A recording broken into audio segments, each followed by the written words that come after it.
I got into an argument on Twitter from some guy who tried to say that the Super Mario Galaxy movie was massively underperforming and it was going to do worse than the first one. And I had a couple of retorts to that. Like, first of all, we're already approaching a billion made at the box office, and we're still seeing people say this.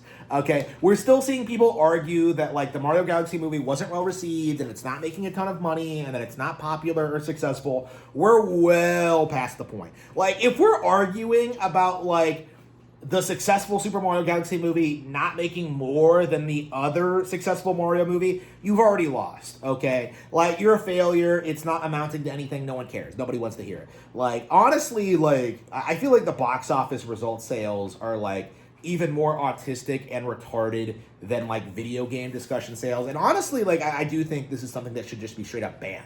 Because, you know, people aren't watching the best films, you know, like, all the top 20 is, like, complete garbage. Like again, it just doesn't mean anything in general, other than, like, some vague, like, attempt at, like, pretending that Nintendo films aren't popular or successful. Like, that's kind of where we're at now, is that we're seeing people legit argue that a movie that grossed $1 billion on a very shoestring budget is somehow a failure, and it's embarrassingly dumb. Okay, like, again, I think people are going to be surprised at how many of these movies become, like, childhood staples and are still, like, watched and enjoyed, like, 10, 20, 30 years from now. Like, again, like, I think a lot of people still watch, like, the Donkey Kong Country show and, you know, the Super Mario Bros. Super show, right? Like, I think those have, like, retained their relevancy, like, shockingly well over the years. So, I think people are going to be very, very, very, very surprised at, like, where we go from here, when it comes to, like, the Mario brand and, like, how relevant and popular it becomes. The second thing, and the thing that's even more, like, laughably stupid, the Super Mario Bros. Movie, the Super Mario Galaxy movie has not premiered in Japan yet. It doesn't premiere until the 24th. So what you have is a movie that has not reached its country of origin yet. I think because, like, they were going for a global audience, and that they were, like, I don't know what the intention is or what the strategy is, but, like, what we're seeing here is that Nintendo did this weird staggered strategy where people are, like, reporting on, like, 750 million at the box office, right? You know, this huge hit worldwide. You know, everyone's happy about it. Everyone's into it. You know, it's constantly doing numbers, and they haven't released the film in Japan yet. Like, do you know what that's going to do? Okay, do you have any idea? Do you know how popular animated movies are in Japan? Do you know how much this movie, like, is probably anticipated among Japanese people? You know, some of them probably watch it in English, but I'm sure a lot of them are going to watch the Japanese version. So that's probably going to be, like, at least 100 million right there, you know? And that's on top of, like, all of that, what we're going to see...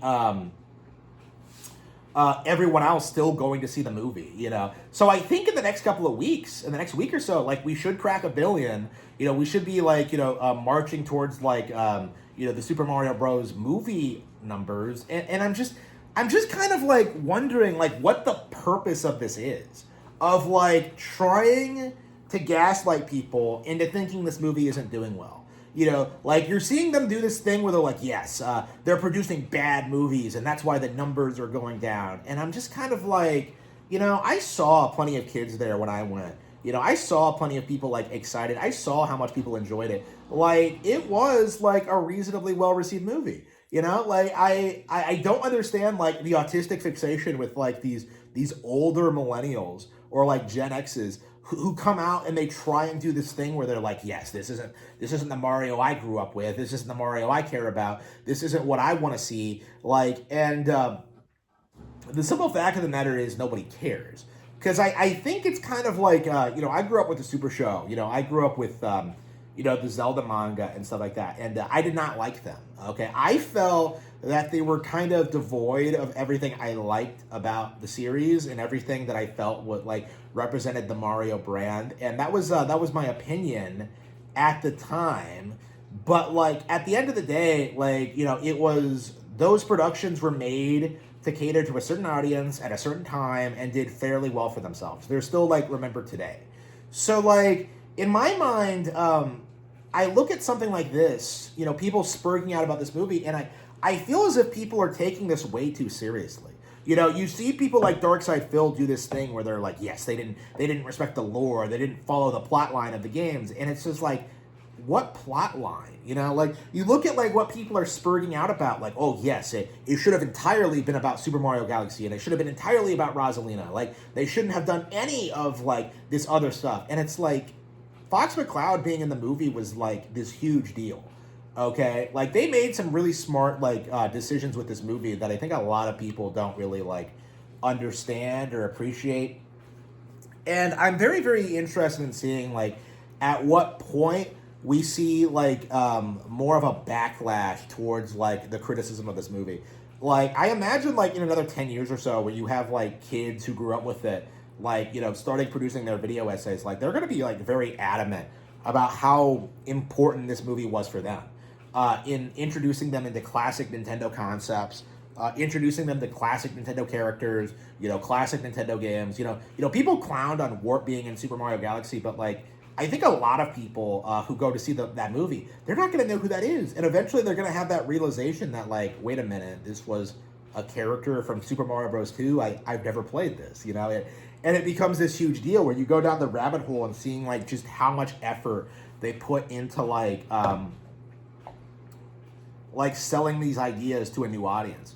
And I think that's something that like a lot of people just they don't really seem to understand. That is that like in a lot of ways the brand has kind of like outgrown its original audience, where like it's selling itself to like more and more people, and like they don't really need to like obsess over what like a bunch of like weirdos on the internet are saying about them.